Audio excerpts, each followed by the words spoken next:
Hello everyone, welcome to our channel decode BPSC. और इस video में हम बुद्धिज्म से रिलेटेड जितने भी पीवाईक्यूज है, चाहे वो यूपीएससी में पूछा गया हो या बीपीएससी में भी पूछा गया हो, चाहे वो यूपीएससी के किसी भी एग्जाम में जैसे सीडीएस में, एनडीए में, सीएपीएफ में पूछा गया हो, या बीपीएससी में किसी भी एग्जाम में पूछा गया हो, चाहे वो प्रीलिम्स में पूछा गया हो, सीडीपीओ में हो, जुडिशियरी में हो, या किसी भी एग्जाम में पूछा गया हो, सारे बुद्धिज्म से रिलेटेड जितने भी पीवाईक्यूज है हमने सबको यहाँ पे एनालाइज किया है। अब देखो मैंने किया क्या है यहाँ पे, जस्ट ट्राई टू अंडरस्टैंड कि अगर आप देखोगे तो बीपीएससी और यूपीएससी के ट्रेंड में डिफरेंस क्या है वो आपको यहां से समझ में आएगा। देखो बीपीएससी जो रिपीट कर रही है या जो हॉटस्पॉट है जहां से बीपीएससी बार बार क्वेश्चन पूछती है वो मेनली काउंसिल से क्वेश्चन पूछती है। जैसे फर्स्ट और थर्ड बुद्धिस्ट काउंसिल से इसने लगभग लगभग 12 से ज्यादा बार क्वेश्चन पूछा है कि कहाँ पे काउंसिल हुआ था, कौन इसके प्रेसिडेंट थे, किसके समय में हुआ था। चाहे सीडीपीओ में पूछा है, टीआरई में पूछा है, जुडिशियल एग्जाम्स में पूछे हैं, या वो बुद्धा के बर्थ से, निर्वाणा से, जैसे बोध गया, राजगीर, वैशाली, कुशीनगर, यहाँ से 8+ टाइम जो है क्वेश्चन पूछ चुका है। इसके बाद अगर टेक्स्ट की हम बात करें, जैसे अंगुत्तरा निकाय से क्वेश्चन पूछेगा या सुत्त पिटका, विनय पिटका से 7 से ज्यादा बार क्वेश्चन पूछ चुका है। और यूनिवर्सिटी से क्वेश्चन पूछता है, जैसे नालंदा, विक्रमशिला, महाविहार, इनसे ज्यादा जो है 10 से ज्यादा बार क्वेश्चन इससे भी पूछा जा चुका है। अब हम आते हैं यूपीएससी की तरफ। देखो हमने आपको क्या बोला था कि अगर आप देखोगे तो 67th बीपीएससी के बाद से बीपीएससी जो है वो थोड़ा सा एनालिटिकल रुख ले रहा है ना। 68 बीपीएससी में हमको देखने को मिलता है कि बीपीएससी थोड़ा सा जो है वो एनालिटिकल यानी स्टेटमेंट टाइप क्वेश्चन को और कोई भी कंसेप्ट है उसको टफ बनाने की तरफ जा रहा है।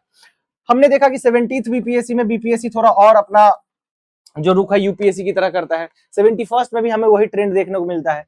तो अब बुद्धिज्म से अगर बीपीएससी को टफ क्वेश्चन बनाना होगा तो वो कहां से क्वेश्चन लेके आएगी, वो इस वाले पार्ट से क्वेश्चन लेके आएगी। अब यहाँ पे फोकस करो। देखो मैंने आपको बताया कि बीपीएससी का जो रिपीट थीम है अभी तक वो ये सब टॉपिक है, और यहाँ पे आगे आपको पता चलेगा कि मैंने ये क्यों कहा है। अब अगर आप यूपीएससी को देखोगे तो यूपीएससी चाहे वो सीएससी हो या सीडीएस हो, ये मेनली जो क्वेश्चन पूछ रही है, पहले बहुत पहले यूपीएससी इन सारे टॉपिक से क्वेश्चन पूछती थी, पर अब जो यूपीएससी का मतलब हम कोर समझे बुद्धिज्म को लेके, तो वो फिलोसॉफिकल टाइप के क्वेश्चन ज्यादा पूछती है। जैसे बुद्धिज्म के सेक्ट या सबसेक्ट से क्वेश्चन पूछेगा। जैसे अगर हम देखें तो स्थाविरवाद से क्वेश्चन पूछा है, महासंघिका से क्वेश्चन पूछा है, श्रावस्तीवाद से क्वेश्चन पूछा है, समतिया से क्वेश्चन पूछा है। अभी हम सारे क्वेश्चन को आगे डिस्कस करेंगे। या बोधिसत्व से, जैसे अवलोकितेश्वरा से पूछता है, मैत्रा से पूछता है, मंजूश्री से क्वेश्चन पूछता है। इन सब थीम से भी 4+ से ज्यादा रिपीट हो चुके हैं यूपीएससी में। फिलोसॉफिकल कंसेप्ट जैसे प्रतीत्य महासमुपदाय हो गया, अनता हो गया, शून्या हो गया, निर्वाणा हो गया, यहाँ से भी जो है 5 से ज्यादा बार क्वेश्चन पूछा जा चुका है। या फिर ये आर्ट और एडिक्ट से क्वेश्चन पूछता है, जैसे रुमनदई पिलर से क्वेश्चन पूछेगा, गंधार या मथुरा पाला आर्ट से क्वेश्चन पूछेगा। तो यूपीएससी का जो रुख है वो थोड़ा फिलोसॉफिकल, बुद्धिज्म में जो फिलोसॉफिकल टर्म्स है, जैसे श्रावस्तीवाद से क्वेश्चन पूछा जा चुका है, लोकोत्तरवाद से क्वेश्चन पूछा जा चुका है, समतियाद से क्वेश्चन पूछा जा चुका है। तो हम क्या करेंगे अभी, सबसे पहले तो हम पीवाईक्यू को एनालाइज करेंगे। पीवाईक्यू में हमने बीपीएससी और यूपीएससी दोनों के पीवाईक्यू को उठाया है। उसके बाद यहाँ से कंसेप्ट को अभी समझने की कोशिश करेंगे, और कल के क्लास में हम एक डेडिकेटेड वीडियो लेके आएंगे पूरा बुद्धिज्म पे, जहां पे हम बेसिक से लेके एडवांस लेवल तक बुद्धिज्म को पढ़ेंगे। मैं पीवाईक्यू पहले आपको इसलिए पढ़ा रहा हूं क्योंकि आपको ये ट्रस्ट हो जाए कि जो हम पढ़ने वाले हैं वो बेकार चीज नहीं है। जो भी हम पढ़ेंगे क्लास में वो कहीं ना कहीं क्वेश्चन यूपीएससी या बीपीएससी पूछ चुकी है। अब आगे देखते हैं। देखो जैसे पहला क्वेश्चन देखो, ये क्वेश्चन अब मैं आपको फॉर्मेट बताता हूं। ये यहाँ पे मैंने लिखा है, ये है आपका रिपीट मैट्रिक्स। रिपीट मैट्रिक्स कहने का मतलब हुआ कि यही क्वेश्चन, इस क्वेश्चन के अंदर 3-4 क्वेश्चन है, ये क्वेश्चन कुल मिला के 8 बार से ज्यादा पूछा जा चुका है अलग अलग एग्जाम्स में। जैसे कि बीपीएससी में, यूपीएससी 2004 में, बीपीएससी सीडीपीओ 2018 में। मैंने आपको बताया कि यूपीएससी पहले इस टाइप का क्वेश्चन पूछती थी, अब नहीं पूछती है, अब उसका कोर फिलोसॉफिकल हो गया है। अब समझो यहाँ पे देखो इसमें कितने क्वेश्चन निकलेंगे और क्या क्या क्वेश्चन निकलेंगे वो अभी यहाँ हम समझते हैं, और नीचे मैंने एक्सप्लेनेशन भी दिया है। तो अभी हम डिटेल में एक एक कंसेप्ट को क्लियर कर लेंगे। देखो सबसे पहला इसमें है कि Gautam Buddha was born at Lumbini. तो पहला क्वेश्चन यहीं पे आ गया आपका कि गौतम बुद्धा का जन्म कहाँ हुआ। बीपीएससी एक ऐसा क्वेश्चन बहुत बार पूछ चुकी है। जैसे कि अगर आप 68 बीपीएससी में देखोगे तो ये क्वेश्चन पूछा गया था, which royal clan did his father Suddhodana belong to and which Ashokan edict confirms Lumbini as his birth place. 3 question है इसमें। पहला बुद्धा का बर्थ प्लेस, बुद्धा का बर्थ प्लेस क्या है तो लुम्बिनी है, ये क्वेश्चन भी पूछा जा चुका है। उनके पिताजी कौन से क्लान से बिलोंग करते थे तो बुद्धा जो है वो शाक्य क्लान से बिलोंग करते थे। कौन से क्लान से बिलोंग करते थे? शाक्य क्लान से बिलोंग करते थे। इसीलिए बुद्धा को शाक्य मुनि भी कहा जाता है। देखो, इसीलिए बुद्धा को शाक्य मुनि भी कहा जाता है। अच्छा, ये चीज हमें कंफर्म कहां से पता चलता है कि बुद्धा जो है वो शाक्य क्लान से थे और बुद्धा का जन्म लुम्बिनी में हुआ है? वहां पे एक पिलर है अशोका का जिसका नाम है रुमनदेई पिलर इंस्क्रिप्शन। क्या नाम है उसका? रुमनदेई पिलर इंस्क्रिप्शन। और हमें रुमनदेई पिलर इंस्क्रिप्शन से पता चलता है कि बुद्धा का जन्म लुम्बिनी में हुआ था, क्योंकि वहां पे अशोका विजिट करते हैं, वहां पे एक पिलर बनाते हैं और वहां पे एक पॉलिसी लेके आते हैं कि चूंकि बुद्धा का जन्म यहाँ हुआ था तो हम यहाँ पे टैक्स को थोड़ा कम कर देंगे। यहाँ पे वो टैक्स रिडक्शन करते हैं और टैक्स को 1/8 कर देते हैं। तो सिर्फ इस क्वेश्चन से, अब देखो, मैं चाहता तो इस क्वेश्चन को तोड़ के 5 क्वेश्चन बनाता, लंबा पीपीटी हो जाता और भी बहुत चीज हो सकता था, पर अभी यहाँ पे मेरा मोटो ये है आपको ये बताना कि ये टॉपिक इंपॉर्टेंट क्यों है। और अभी ये बहुत बेसिक है। अभी आप देखोगे मैंने बुद्धिज्म के सारे चीजों को इसी में कंपाइल कर दिया है और इसके बाद एक क्लास भी आएगा जिसमें हम बुद्धिज्म का पूरा कोड पढ़ेंगे। अब देखो next question, C what is the event of Buddha's leaving his place at the age of 29? Who was the first teacher in Rajgir Vaishali and what is its symbol? यहाँ पे फिर 3 question आया। ये question देखो कितनी बार पूछा जा चुका है, 5 बार से ज्यादा पूछा जा चुका है। कहां कहां? बीपीएससी के टीआरई 2.1 में पूछा गया था, यूपीएससी सीडीएस में पूछा गया था। अब पहला क्वेश्चन यहां से निकलता है कि बुद्धा जब अपने घर को छोड़े, बुद्धा ने जब अपने घर को छोड़ा तो कौन सी उम्र में छोड़ा? बुद्धा ने 29 साल की उम्र में छोड़ा था। बुद्धा के पहले टीचर कौन थे जो उनको वैशाली में मिले? तो बुद्धा के जो पहले टीचर थे, बुद्धा के एक्चुअली पहले 2 टीचर थे, लेकिन यहाँ पे क्वेश्चन पूछा है जो उनको राजगीर या वैशाली में मिले। अब देखो, सबसे पहली बात कि जब 29 साल की उम्र में बुद्धा ने अपने घर को छोड़ा था तो उस इवेंट को हम बोलते हैं महाविनीशकर्मन। उस इवेंट को बोलते हैं महाविनीशकर्मन। महाविनीशकर्मन कहने का मतलब क्या होता है? जब बुद्धा अपने लाइफ को, अपने पूरे पारिवारिक लाइफ, उनकी शादी भी हो चुकी थी, उनकी वाइफ भी थी, उनका एक बेटा भी था, सब कुछ को छोड़ के ये सत्य की खोज में निकल जाते हैं और इसको हम सिंबलाइज करते हैं हॉर्स से। किससे? हॉर्स से। तो देखो 3 क्वेश्चन है इसमें। पहला क्वेश्चन, बुद्धा जब अपने घर को छोड़ के 29 साल की उम्र में निकले, ये भी एक क्वेश्चन है। कितने साल की उम्र में निकले? 29 साल की उम्र में निकले। उस इवेंट को क्या कहते हैं? महाविनीशकर्मन कहते हैं। उनके पहले टीचर कौन थे? उनके पहले टीचर का नाम था अलारा कलाम। अलारा कलाम। देखो मैं इसको ऐसे याद रखता हूं कि बुद्धा के पहले टीचर कौन थे। अलारा कलाम याद रखना अगर मुझे थोड़ा सा टफ हो जाता है तो मैं इसको अब्दुल कलाम से याद कर लेता हूं कभी कभी, क्योंकि वो भारत के सबसे बड़े साइंटिस्ट रहे हैं, प्रेसिडेंट रहे हैं और एजुकेशन के फील्ड में उन्होंने क्या नहीं कंट्रीब्यूट किया है। तो मैं अब्दुल कलाम से अलारा कलाम याद कर लेता हूं। और इनके एक्चुअली 2 टीचर थे, अलारा कलाम और उदक्का रामपुत्ता। अलारा कलाम और उदक्का रामपुत्ता। तो अलारा कलाम और उदक्का रामपुत्ता बुद्धा के 2 टीचर है। यहाँ से बार बार क्वेश्चन पूछा गया है। उदक्का रामपुत्ता को मैं राम जी से याद कर लेता हूँ, अलारा कलाम को मैं अब्दुल कलाम से याद कर लेता हूँ। उसके बाद है कि इसके सिंबल को क्या बोलते हैं? तो इसको हम बोलते हैं हॉर्स। जैसे बुद्धा का जो लाइफ है उसके हर इवेंट को एक सिंबल से रिप्रेजेंट किया जाता है। जैसे कि बुद्धा का जो बर्थ है, बुद्धा का जो बर्थ है वो लोटस और बुल से रिप्रेजेंट किया जाता है। उसको लोटस और बुल से रिप्रेजेंट किया जाता है। बुद्धा जब घर छोड़ते हैं तो महाविनीशकर्मन को हॉर्स से रिप्रेजेंट करते हैं। क्यों? क्योंकि उस समय उनका एक घोड़ा था जिसका नाम था कंटक। घोड़ा का नाम क्या था? कंटक। और उनका एक चैरियटर भी था जिसका नाम था चन्ना। उसका नाम क्या था? चन्ना। तो इस क्वेश्चन से हमें ये चीज जानने को यहाँ पे मिलता है। अब देखो, जैसे मैंने आपको बताया कि बर्थ को रिप्रेजेंट करते हैं लोटस एंड बुल से, वैसे ही जो बुद्धा को ज्ञान की प्राप्ति हुई तो उसको हम निर्वाणा बोलते हैं और निर्वाणा को हम रिप्रेजेंट करते हैं बोधि ट्री से। किससे? बोधि ट्री से।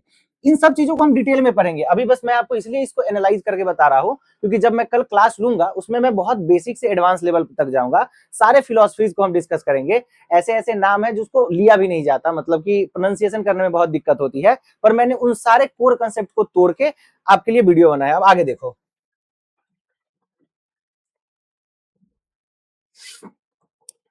now read this question. It is from the theme of enlightenment and at Uruvela. देखो मैंने क्या किया है, एक और चीज मैं आपको बताता हूं कि जितने भी क्वेश्चन मैं डिस्कस कर रहा हूं मैंने उसको थीमेटिकली बांटा है, जैसा कि मैंने आपको पहले वीडियो में ही बताया था। जैसे कि फर्स्ट थीम है birth, clan and royal lineage. Birth, clan और रॉयल रॉयल लिनिएज से, ये सब टाइप का क्वेश्चन पूछा गया है। कितनी बार पूछा गया है मैंने बताया। उसके बाद जो दूसरा था वो था महाविनीश कर्मन और अर्ली टीचर, इससे कितनी बार क्वेश्चन पूछा गया है। अब जो है वो है आपका इनलाइटनमेंट यानी संबोधि या निर्वाणा, जो कि उनको मिला था उरुवेला में, बोधगया में, उससे क्वेश्चन पूछा गया है। अब ये क्वेश्चन अगर आप देखोगे तो 10 बार से ज्यादा रिपीट किया गया है। कहां कहां रिपीट किया गया है, तो यूपीएससी 2012 में, बीपीएससी 53rd 55th में, 64th में, और भी बहुत सारे एग्जाम्स में इसको रिपीट किया गया है। अब देखो क्वेश्चन क्या है। गौतम बुद्धा अटेंड संबोधि यानी enlightenment and Uruvela Bodhgaya on the banks of which river, कौन से नदी के किनारे इनको जो है वो प्राप्ति हुई थी ज्ञान की, तो उस नदी का नाम है निरंजना। उस नदी का नाम क्या है, निरंजना। निरंजना जिसको हम आज फल्गु रिवर कहते हैं। क्या कहते हैं, फल्गु रिवर कहते हैं। तो निरंजना नदी, फल्गु रिवर जो था, उसके किनारे इनको जो है इनलाइटनमेंट की प्राप्ति हुई थी। Who offered him milk rice prior to enlightenment. अब देखो हुआ क्या, बुद्धा जब अपने घर से निकले तो इन्होंने 5 और एसेटिक जो मॉन्क्स थे उनके साथ मिलके 6 साल तक बहुत कड़ी तपस्या करनी स्टार्ट करी। एक्सट्रीम पेनेंस में, एकदम भूख मरे की हालत में चले गए, कमजोर हो गए, मरने वाले थे। वहां पे एक लड़की है जिनका नाम है सुजाता, ये उस वहां के गांव की मुखिया की बेटी थी।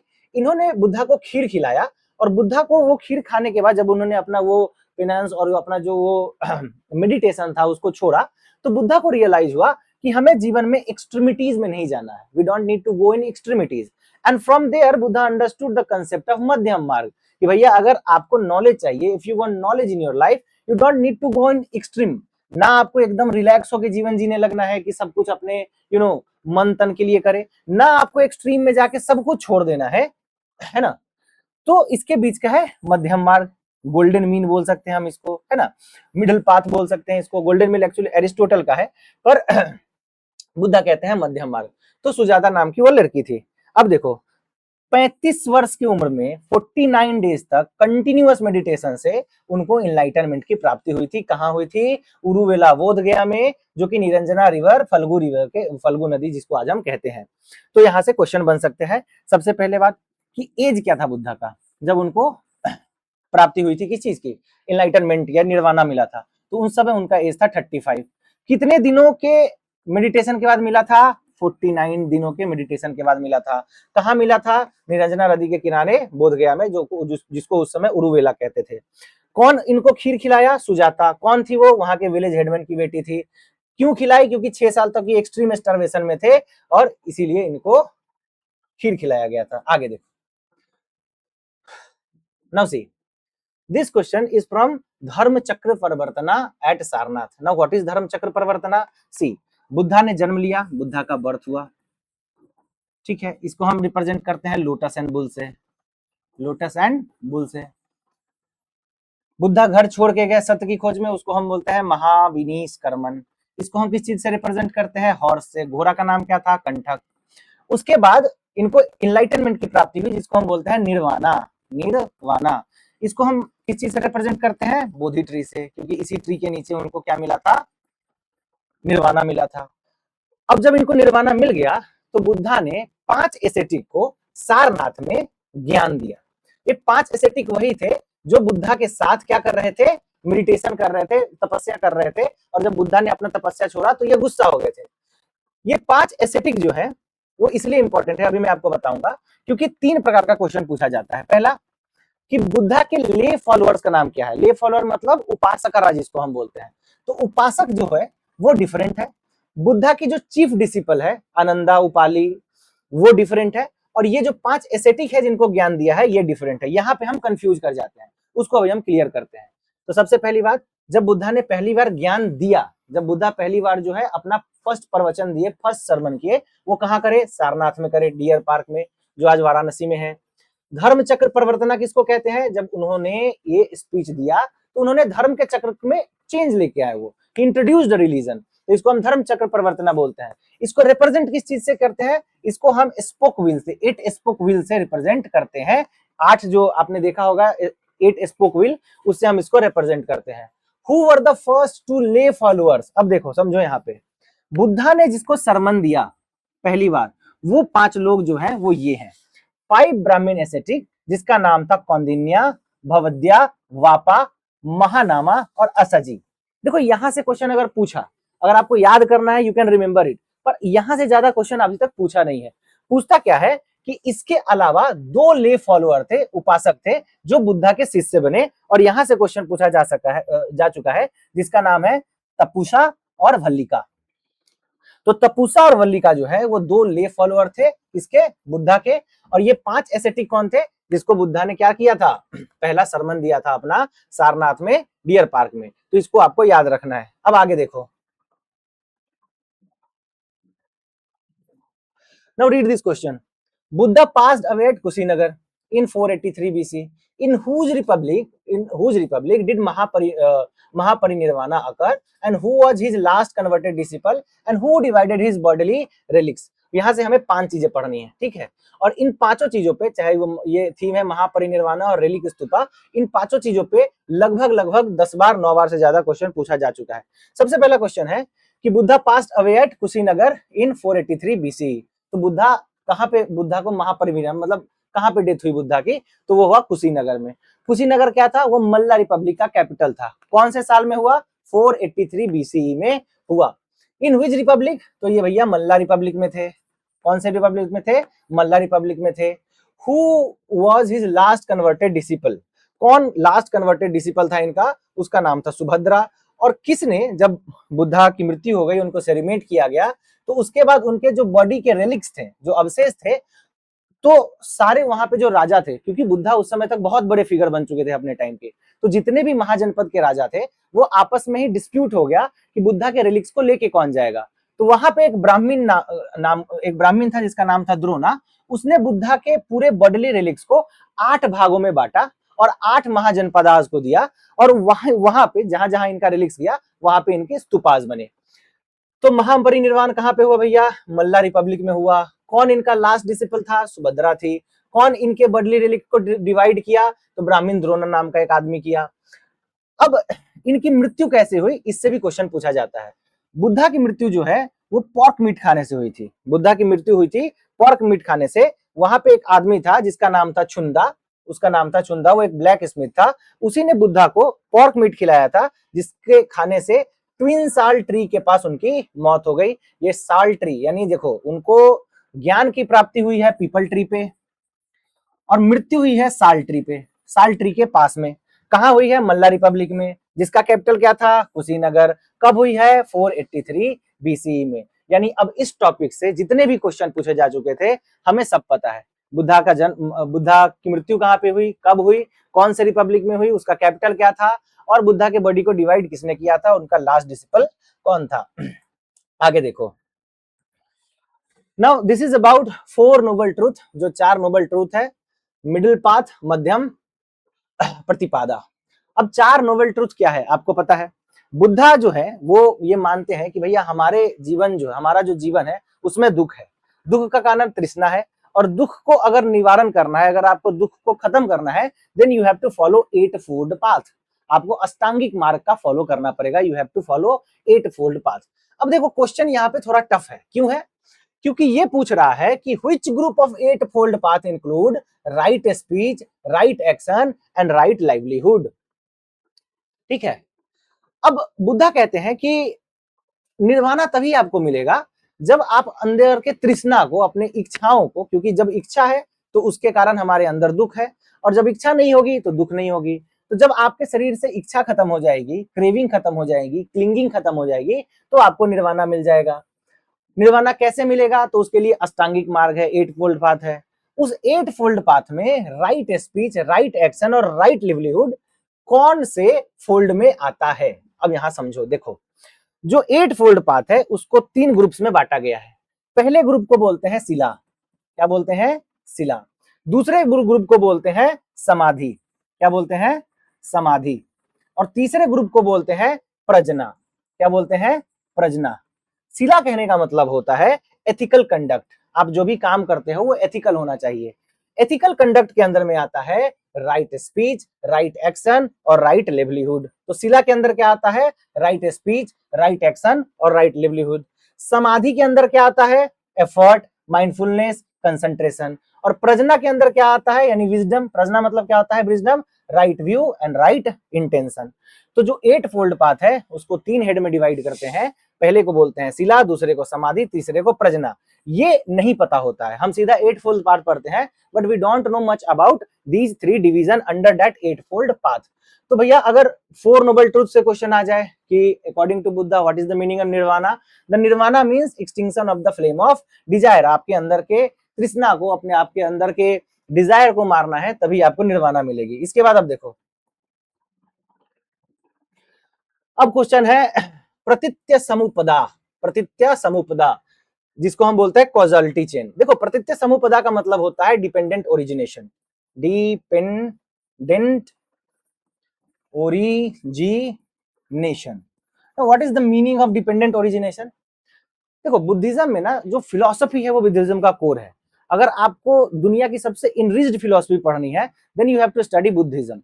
आज के समय में भी मैक्सिमम जो चीजें हैं जो हम फिलॉसफी में पढ़ते हैं, चाहे वो वेस्टर्न फिलॉसफी हो या कहीं भी हो, मेनली वेस्टर्न फिलॉसफी पे ज्यादा फोकस करते हैं, चाहे वो एरिस्टोटल हो, सोक्रेटिस हो या कोई भी हो।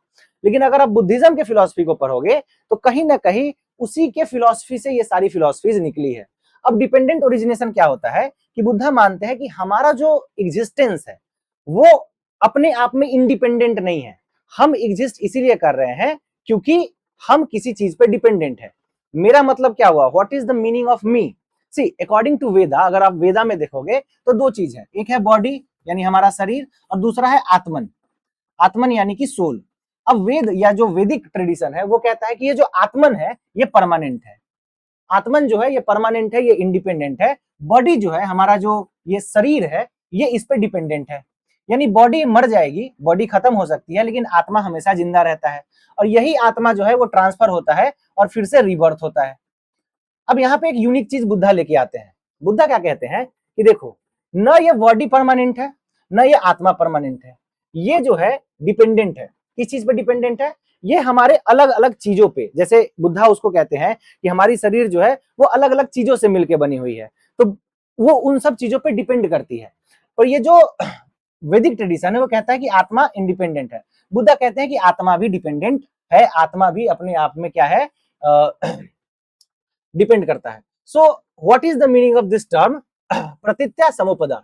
प्रतीत्य समुपदा का मतलब ही होता है कि जितने भी फिनोमेना हमारे आसपास में हो रहे हैं वो डिपेंड करते हैं कॉज पे और कंडीशन पे। जैसे कि एक एग्जांपल देते हैं बुद्धा, कि अगर मान लो कोई औरत है तो वो माँ कब बनती है? जब उसका बच्चा होता है। अगर उसका बच्चा नहीं हुआ तो वो माँ नहीं बनेगी। ठीक है, कहने का मतलब कि उसका माँ बनना डिपेंड करता है कि उसका बच्चा हो रहा है कि नहीं हो रहा है। तो माँ का कंसेप्ट जो है वो एग्जिस्ट ही नहीं करेगा उसके लिए जिसके पास बच्चा नहीं है। So this is the whole meaning of pratitya samutpada. इसको हम कल के क्लास में और डीप में डिस्कस करेंगे जब हम नागार्जुन के फिलॉसफी को पढ़ेंगे। नागार्जुन का जब हम शून्यवाद पढ़ेंगे और रिलेटिविटी का कंसेप्ट पढ़ेंगे तब हमें प्रतीत्य समुपदा और अच्छे से समझ में आएगा। ओके, सो सी अब बुद्धा क्या कहते हैं, यहाँ एक बहुत अच्छा एनालॉजी मैंने पढ़ा था, वो मैं आपको बताता हूँ। प्रतीत्य समुपदा में कहते हैं कि the core law of causality is in Buddhism is when this exist that comes to be. कहने का मतलब कि अगर ए है तो वो तभी है क्योंकि बी है, और ए बी से ही आया है, बी भी किसी सी से आया होगा, और ये सारे एक दूसरे पे डिपेंडेंट है। अब हमें पता कैसे चलेगा कि हमको ज्ञान की प्राप्ति हुई है या हम इस दुनियादारी में फंसे हुए हैं? तो बुद्धा बोलते हैं कि 12 निदानाज होते हैं। 12 निदाना कहने का मतलब होता है भाव चक्र। हम इस भाव चक्र से घिरे हुए हैं। कौन कौन से भाव चक्र से? तो पहला है अविद्या। सबसे पहले कि हमको नॉलेज ही नहीं है कि सब कुछ इम्परमानेंट है, कोई भी चीज परमानेंट नहीं है। पूरा जो यूनिवर्स है वो मोशन में है। फॉर एग्जाम्पल, आपको अगर फोन खरीदना है तो आपको ये पता ही नहीं है कि आपको वो फोन खरीदना है कि नहीं है, बस आप अविद्या के कारण उसको खरीदना चाहते हो। तो पहला स्टेप होता है इसमें फंसने के लिए अविद्या, इग्नोरेंस, जिसके कारण हमारा संस्कार बनता है। संस्कार कहने का मतलब होता है कि हमारा कंडक्ट, कि हम कैसे सोचते हैं, कैसे समझते हैं। अब हमें पता ही नहीं है कि फोन हमारे लिए इंपॉर्टेंट है कि नहीं है। फॉर एग्जाम्पल, एक फ्लैगशिप आईफोन आया, अब मुझे पता ही नहीं है कि what is the meaning of that phone for me, so that is अविद्या। नाउ फ्रॉम दैट अविद्या कम्स द संस्कारा, यानी कि मैं ये समझ लूंगा कि मुझे वो फोन चाहिए। उसके बाद आता है विजनना। अब मैं न जाने न समझे उस चीज से अटैच हो जाऊंगा। और उसी प्रकार से ये कहते हैं कि 12 निदाना से हम हर मटेरियल चीज में फंसते चले जाते हैं। ये 12 निदाना याद करने की जरूरत नहीं है, just for the sake of understanding I gave you this, but the whole meaning of pratitya samutpada is this, that is dependent origination. इसको हम कल के क्लास में और डिटेल में देखेंगे। ये कोर फिलॉसफी एक्चुअली बुद्धिज्म का। नाउ सी, अब क्वेश्चन आता है अनंतता से, रिवर्स विदाउट सोल। अब यहाँ पे सबसे कोर कंसेप्ट आएगा बुद्धिज्म का। देखो वेदा क्या कहता है, वेद कहता है कि हमारा बॉडी है ना, और हमारा सोल है। बॉडी सोल में क्या रिलेशन है कि ये बॉडी जो है वो कपड़े की तरह है, सोल जो है वो परमानेंट है। तो बॉडी मर जाता है, सोल ट्रांसफर हो जाता है, रिबर्थ हो जाता है ना, क्या हो जाता है, रिबर्थ हो जाता है। बुद्धिज्म कहता है बॉडी भी हमारा नहीं है, सोल भी हमारा नहीं है, पर रिबर्थ हो जाता है। अब कैसे होता है रिबर्थ? तो बुद्धा कहते हैं कि बॉडी सोल से कोई मतलब ही नहीं है, हम जो भी काम करते हैं वो कॉन्शियसनेस में करते हैं, हमारा चेतना होता है। तो बुद्धिज्म बॉडी सोल से एक और लेवल ऊपर जाता है, जिसको बोलते हैं कॉन्शियसनेस। इसको बुद्धा एक्सप्लेन करते हैं मोमबत्ती से। फॉर एग्जाम्पल एक मोमबत्ती है ना, एक मोमबत्ती है। अब इस मोमबत्ती का ना आग अपना है, ना इस मोमबत्ती का मोम अपना है, ये जल रही है और कुछ एनर्जी इमिट कर रही है। लेकिन इस मोमबत्ती का रिबर्थ कैसे हो सकता है? ये फ्लेम ट्रांसफर कर सकती है? नहीं। ये मोम ट्रांसफर कर सकती है? नहीं। लेकिन अगर किसी दूसरे मोमबत्ती को जलाना है तो इस मोमबत्ती के हेल्प से हम इस मोमबत्ती को जला सकते हैं। कहने का मतलब ये अपना कॉन्शियसनेस इमिट कर सकती है। और बुद्धिज्म का कोर फिलॉसफी यही है कि आप जब दुनिया में आते हो तो काम इतना अच्छा करो कि आपके कॉन्शियसनेस से आगे का जो जनरेशन है या आगे आने वाली जो पीढ़ी है उसको नॉलेज मिले, ज्ञान मिले, और इसी को बुद्धा रिवर्थ कहते हैं। अब इतना डीप में फिलॉसफी नहीं पढ़ना है, मुझे भी उतना डीप में फिलॉसफी नहीं पता होएगा, लेकिन मैं बस आपको ये समझाने की कोशिश कर रहा हूं कि अगर क्वेश्चन आए कि क्या बुद्धा सोल में बिलीव करते हैं? नहीं। क्या बॉडी में बिलीव करते हैं? नहीं। किस चीज में बिलीव करते हैं? इम्परमानेंस में। पर क्या रीबर्थ में बिलीव करते हैं? तो हाँ। क्यों? क्योंकि बुद्धा खुद ही बहुत बार ऐसा माना जाता है कि रीबर्थ होके आए हैं। नाउ यहीं पे कंसेप्ट आता है अन्नता का, अनिका का और रीबर्थ का। तो क्वेश्चन पढ़ो कि which of the following statement is correct regarding Buddha stance on आत्मन। आत्मन, तो बुद्धा क्या कहते हैं कि आत्मा होता ही नहीं है। तो Buddha rejected the permanent soul, जिसको हम अनंता कहते हैं, मतलब कोई भी आत्मा नहीं होता है, but he accepted the rebirth. Buddha क्या करते हैं? रीबर्थ को एक्सेप्ट करते हैं। तो अनंता का मतलब होता है non self. Buddha rejected the eternal unchanging soul, that is atman. A human being is merely a dynamic combination of 5 skandhas. हम जो बने हुए हैं, हम 5 स्कंद के बने हुए हैं। कौन कौन? रूप, वेदना, सन्ना, संखरा और विजन्ना। ये 5 जो स्कंदाज हैं, इसको आपको रटना नहीं है, पर एक बार देख लेना है, ठीक है। ये 5 स्कंदा से ही हम बनते हैं। ये जब खत्म हो जाएगा तो हमारा एग्जिस्टेंस भी खत्म हो जाएगा। पर रिबर्थ क्या है भैया? ये एक पैराडॉक्स है। इसको कैसे सॉल्व करते हैं? तो ये कहते हैं transmigration of permanent soul but the continuous of stream of karmic consciousness. भैया सोल इधर उधर नहीं जाता, पर कर्मिक कॉन्शियसनेस जो है वो इधर उधर जा सकता है ना। इसको हम कल के लेक्चर में और डिटेल में डिस्कस करेंगे, पर अभी मैं आपको सिर्फ ये दिखा रहा हूं कि भैया इन सब पार्ट से क्वेश्चन पूछा जाता है, और आने वाले समय में बीपीएससी यहीं से क्वेश्चन लेके आएगी। क्योंकि बहुत पूछ ली कि लुम्बिनी में जम हुआ था, रुमनदई पिलर था, तो कुशीनगर में मर गए थे, तो महाविनीश कर्मन का सिंबल क्या है। BPSC has asked this question. Now अगर बीपीएससी को क्वेश्चन पूछना पड़ेगा तो वो प्रतीत समुपदा से पूछेगी, अन्नता से पूछेगी, अनिका से पूछेगी, ट्रांसमाइग्रेशन ऑफ सोल से पूछेगी। Now see, Buddhist council at Rajgir 483 BC में होता है, जब बुद्धा की मृत्यु होती है। तो उससे रिलेटेड काउंसिल से रिलेटेड जो भी चीज है मैं आपको रटा दूंगा क्लास में, इसके लिए टेंशन नहीं लेना है। तो फर्स्ट बुद्धिस्ट काउंसिल कब होता है? 483 बीसी में होता है। कहाँ होता है भैया? राजगीर में होता है। राजगीर में कहाँ होता है? सत्तपारनी केव में होता है। उस समय राजा कौन था मगध का? अजात शत्रु था। और उस समय प्रेसिडेंट कौन था उस काउंसिल का? तो महाकश्यपा था। So who was the patron king? Ajatashatru. And who was the president? Mahakashyapa. आगे देखते हैं। These all are easy questions. See, during second Buddhist council at Vaisali, कौन सा किंग था? काला Ashok. The Buddhist Sangha suffered its first major schism, which two group emerged. देखो, जब first Buddhist council होती है ना, तो उसका रिजल्ट 2 होता है। पहला, एक टेक्स्ट लिखा जाता है जिसका नाम है सुत्त पिता का, और दूसरा है जिसका नाम है विनय पिता का। विनय पिता का। पर जब दूसरी बुद्धिस्ट काउंसिल होती है तो उसका रिजल्ट होता है कि बुद्धिज्म 2 भाग में डिवाइड हो जाता है। एक को बोलते हैं अस्थावीरवादीन, अस्थावीरवादीन, और दूसरे को बोलते हैं महासंगिका। महासंगिका। कल के क्लास में हम देखेंगे कि इसकी कहानी क्या थी।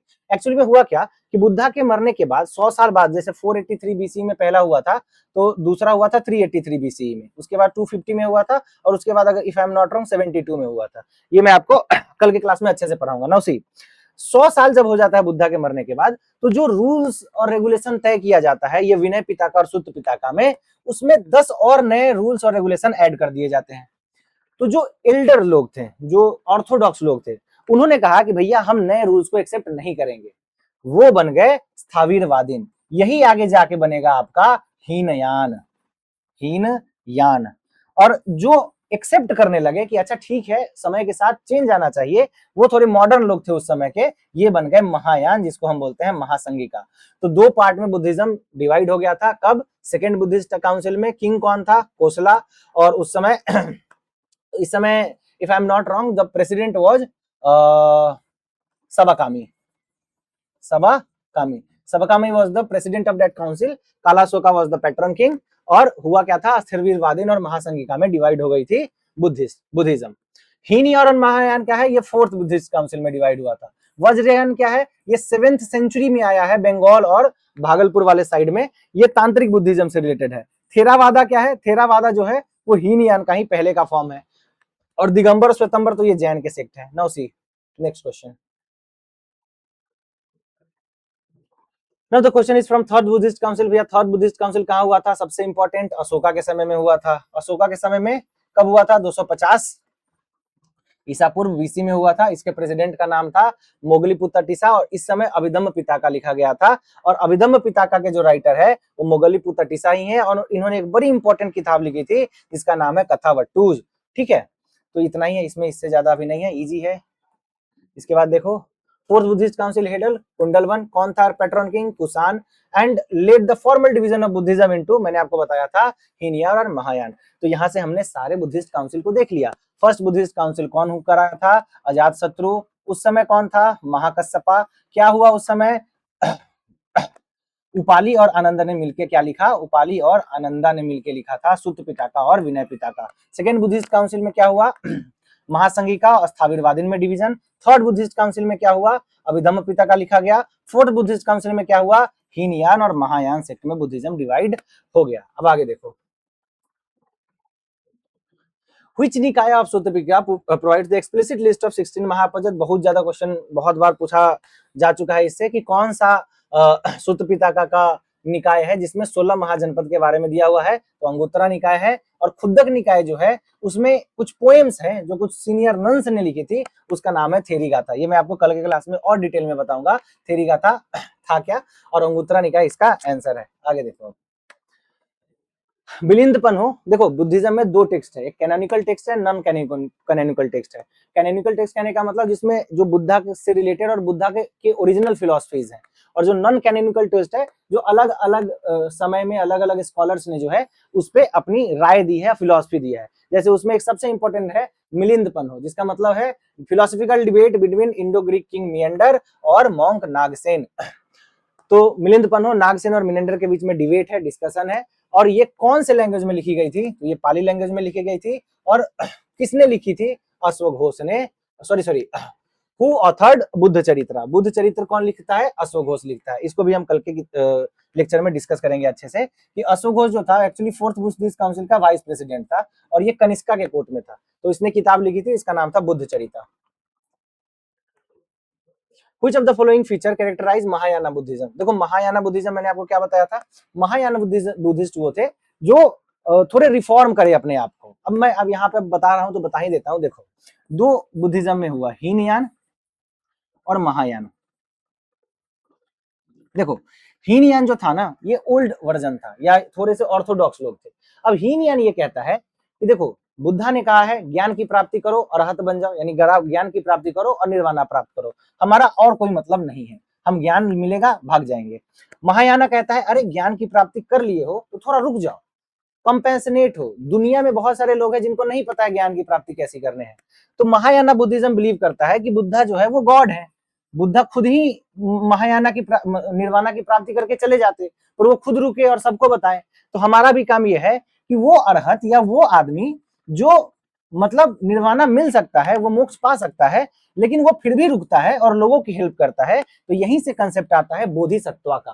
तो Bodhisattva is a kind of core of Mahayana Buddhism. तो महायाना बुद्धिज्म जो है वो बुद्धा को भगवान मानता है, बोधिसत्व में मानता है, और ये मानता है कि हमें लोगों की मदद करनी चाहिए। अब देखो, पढ़ो इसको। Which of the following feature characterize Mahayana Buddhism? पहला है डेफिकेशन ऑफ बुद्धा, बुद्धा को भगवान बनाना, बिल्कुल सही। Treading the path of bodhisattva, bodhisattva के बारे में बात करता है, बिल्कुल सही। And image worship and rituals, तो तीनों ऑप्शन सही है। महायाना बुद्धिज्म जो है वो इसी के लिए बना ही था। See next question, with reference to Indian religious history, who among the following is considered the future Buddha yet to come to save the world? तो मैंने आपको बताया कि महायाना बुद्धिज्म में कंसेप्ट है बोधिसत्व का। तो बोधिसत्व में बहुत सारे बोधिसत्व है जिनका अलग अलग काम है, जैसे पद्मपाणि है, लोकेश्वरा है, अविलोकितेश्वरा है और मैत्रेय है। तो मैत्रेय को फ्यूचर बुद्धा कहा जाता है। Maitreya is known as future Buddha. Which ancient Indian Buddhist philosopher propounded the doctrine of Shunyavada? जो मैंने आपको कहा, Nagarjuna, emptiness. In his work मूला मध्यमा करिका, मूल्य मध्यमा करिका में कौन से फिलोसफर है जिन्होंने शून्यवाद की बात करी है? इनको इंडियन आइंस्टीन भी कहा जाता है। तो नागार्जुन है, ये बहुत बड़े फिलोसफर हुए, इन्होंने शून्यवाद का कंसेप्ट दिया, जिसको हम कल क्लास में अच्छे से पढ़ेंगे। और ये कौन से सतवाहना किंग के पेट्रोनाइज थे, मतलब उनके समय में थे? तो यज्ञ श्री सताकर्णी है, ये क्वेश्चन पूछा जा चुका है, इसको रटना है आपको। कि सबसे पहली बात तो शून्यवाद का फिलोसफी कौन देता है? शून्यवाद का फिलोसफी देते हैं नागार्जुना। और नागार्जुना किसके कोर्ट में थे? तो ये यज्ञ श्री सताकर्णी, जो कि सतवाहना किंग है, उसके कोर्ट में थे। आगे देखो, With reference to the religious history of India, consider the following statement. पहला है, Svatantrika and Sammitiya were sect of Jainism. अभी मैंने आपको बताया स्वतंत्रिका और समतिया जो है वो जैनिज्म के सेक्ट नहीं है, ये बुद्धिज्म के सेक्ट है। और Sarvastivadin held that constituent of phenomena exist forever in a latent form. Sarvastivadi ने बिलीव करता है कि किसी भी फिनोमेना के होने का जो कंस्टिट्यूएंट है वो हमेशा के लिए लेटेंट फॉर्म में एग्जिस्ट करता है। अब श्रावस्तीवादी क्या है, लोकोत्तरवादी क्या है? देखो, श्रावस्तीवादी बिलीव करता है सर्वम अस्ति। श्रावस्तीवादी का मतलब ही होता है सर्वम अस्ति, इसको हम रियलिज्म भी बोलते हैं। श्रावस्तीवादी ये बिलीव करते हैं कि जो हम देखते हैं वो एग्जिस्ट करता है, जो हम देखते हैं वो एग्जिस्ट करता है। ऐसा नहीं है कि जो है वो इस दुनिया का नहीं है। ठीक है, कल के क्लास में हम जब फिलोसफी डिस्कस करेंगे तो बुद्धिज्म का एक स्कूल ये बोलता है कि जो भी कुछ आपको दिख रहा है वो हमारे दिमाग का मतलब प्रोडक्ट है, हमारे कॉन्शियसनेस का प्रोडक्ट है। हमारा कॉन्शियसनेस खत्म होगा, ये चीजें भी खत्म हो जाएगी। तो श्रावस्तीवादी दूसरा स्कूल बुद्धिज्म का ही है, वो कहता है कि ऐसा कुछ नहीं है, सर्वम अस्ति, जो दिखता है वो होता है। तो ये एक्चुअली सही स्टेटमेंट है कि Sarvastivadi held that constituent of a phenomena exist forever in a latent form. Two only इसका होगा, ये यूपीएससी 2020 में पूछा गया था।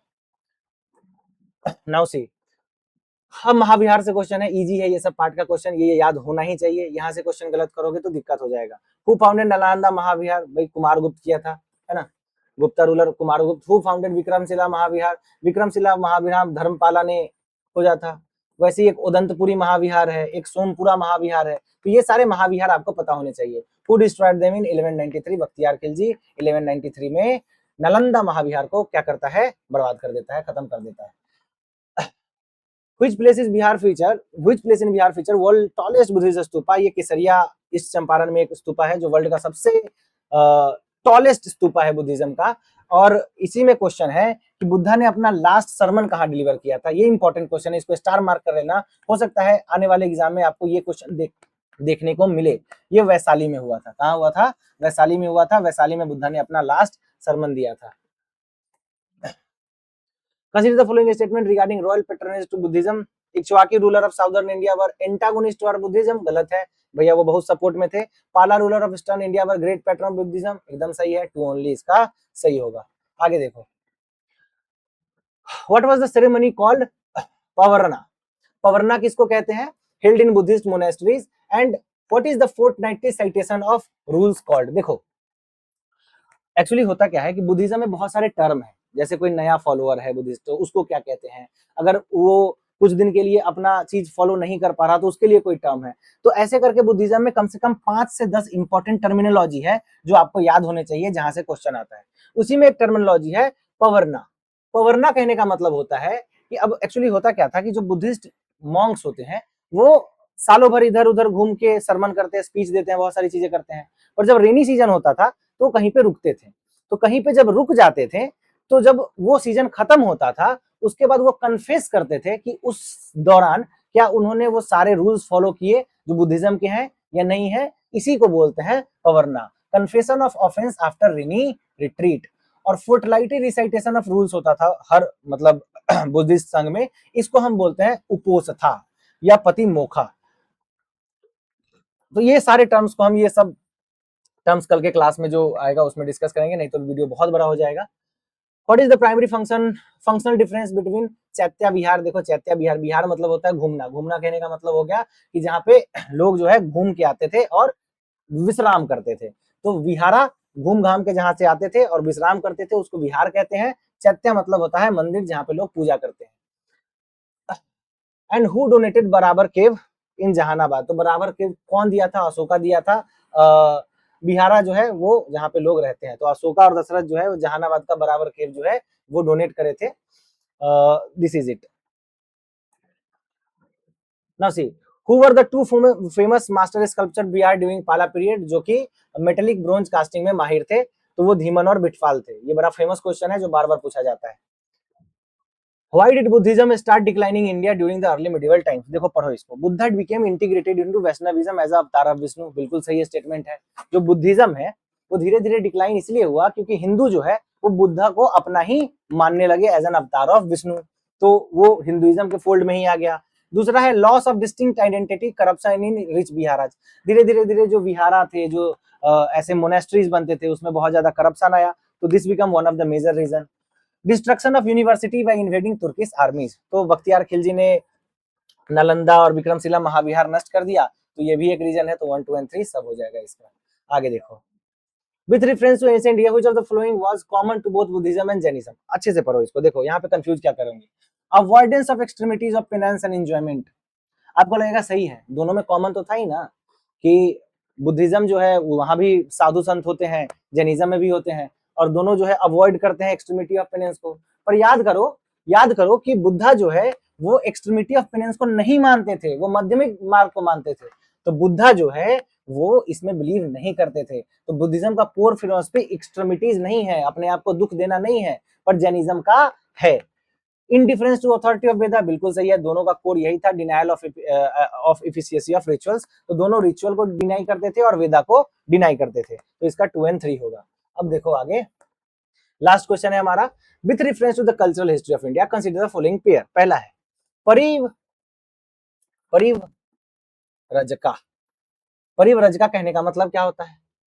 परिव्रजका कहने का मतलब होता है रिनंसिएंट एंड वॉन्डरर, वो लोग जो अपना घर वर छोड़ के सत्य की तलाश में निकल जाते हैं, इसको हम बोलते हैं परिव्रजका। सरमन क्या होता है?